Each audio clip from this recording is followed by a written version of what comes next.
ഇനി നമ്മുടെ ചക്കയപ്പം റെഡി ആയിട്ടുണ്ട്. അത് നമുക്ക് 2 എടുത്ത് ടേസ്റ്റ് ചെയ്ത് നോക്കാം. ഒരു ചമ്മന്തി നല്ല രീതിയുള്ള അരച്ച് വെച്ചിട്ടുണ്ട്.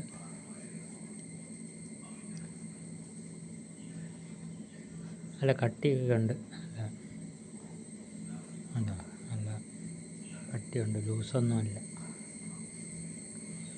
തണുക്കണം, അപ്പോൾ നല്ലോണം കട്ടിയാവും. ഒരു എരി ഉള്ള ഇഞ്ചി കിട്ടിയില്ല. ഇഞ്ചി ഉണ്ടായിരുന്നെങ്കിൽ നമുക്ക് ചക്കയപ്പം കഴിക്കാം. അടിപൊളി.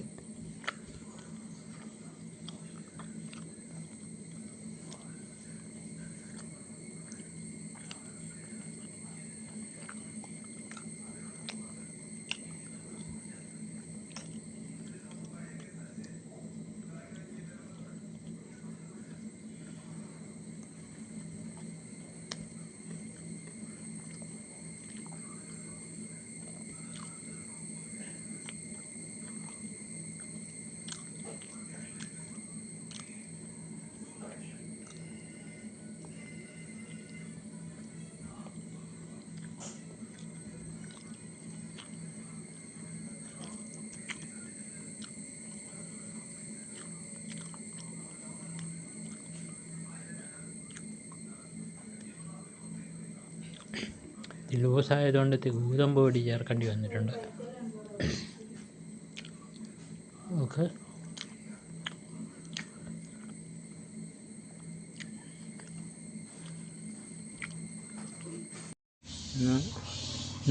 ഹലോ, എല്ലാവർക്കും നമസ്കാരം. ഇന്ന് നമ്മൾ ഉണ്ടാക്കാൻ പോകുന്നത് ചക്കയപ്പമാണ്. പഴുത്ത ചക്ക സമയമാണല്ലോ, അപ്പോൾ കൂഴച്ചക്ക കിട്ടിയിട്ടുണ്ട്. ഈ കൂഴച്ചക്ക കൊണ്ട് ചക്കയപ്പം ഉണ്ടാക്കി നോക്കാം.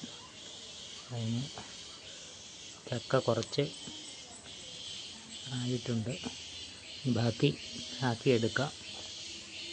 ചക്ക നമ്മൾ എടുത്തു വെച്ചിട്ടുണ്ട്. അതിൻ്റെ കുരുവൊക്കെ മാറ്റി കുഴച്ചക്ക ഇനി അരി വെള്ളത്തിലിട്ടത് ഇതും ചേർത്ത് അരച്ചെടുക്കാം.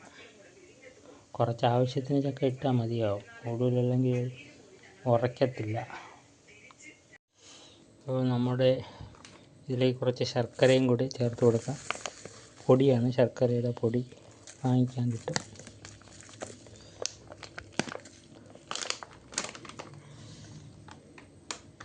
ഇത് നമുക്ക് അരച്ചെടുക്കാം. അങ്ങനെ നമ്മുടെ ചക്കയും അരിയും അരച്ച് വെച്ചിട്ടുണ്ട്.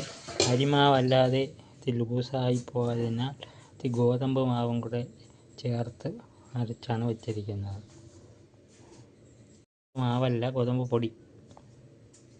ചക്കയപ്പം നമുക്കുണ്ടാക്കാം. അതിനുവേണ്ടി മാവ് നമ്മുടെ വട്ടയിലയിലേക്ക് ഈ 2 തവിയോ ഒന്ന് ഇട്ട് കൊടുക്കുക.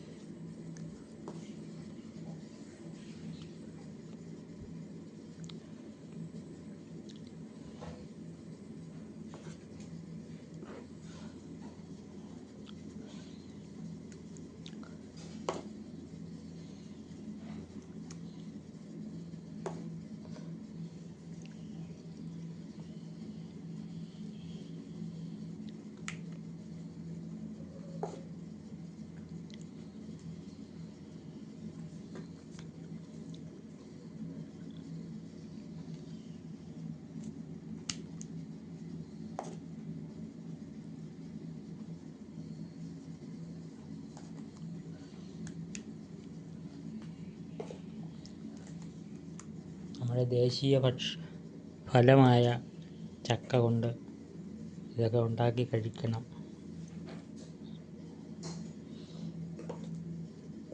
ദേശീയ ഫലമാണ് ചക്ക. അപ്പോൾ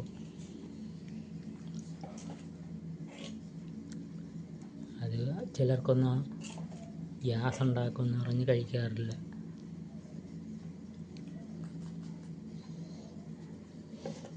ചക്ക പഴമായിട്ട് കഴിച്ചിട്ടുണ്ട്. ഇനി അത് അധികമായി വരുമ്പോൾ നമ്മൾ ചക്ക അപ്പമാക്കി കഴിക്കും. ചക്കയപ്പമൊക്കെ ആക്കി കഴിക്കേണ്ടി വരും.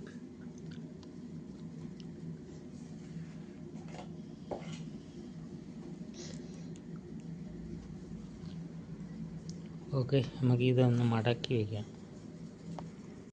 ഇനി ഇത്രയും എണ്ണം പൊതിഞ്ഞ് വെച്ചിട്ടുണ്ട്. ഇനി ഇത്രയും എണ്ണം കൂടെ പൊതിയുമ്പോൾ കംപ്ലീറ്റ് ആവും.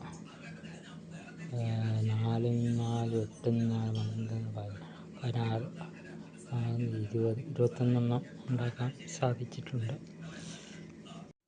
അങ്ങനെ നമ്മൾ ഇതെല്ലാം ആവി കയറ്റാൻ വേണ്ടി അടുപ്പിലേക്ക് കയറ്റിയിട്ടുണ്ട്. ഇനി അരമണിക്കൂറോളം അടച്ചു വെച്ചൊന്ന് ആവി കയറ്റിയെടുക്കാം.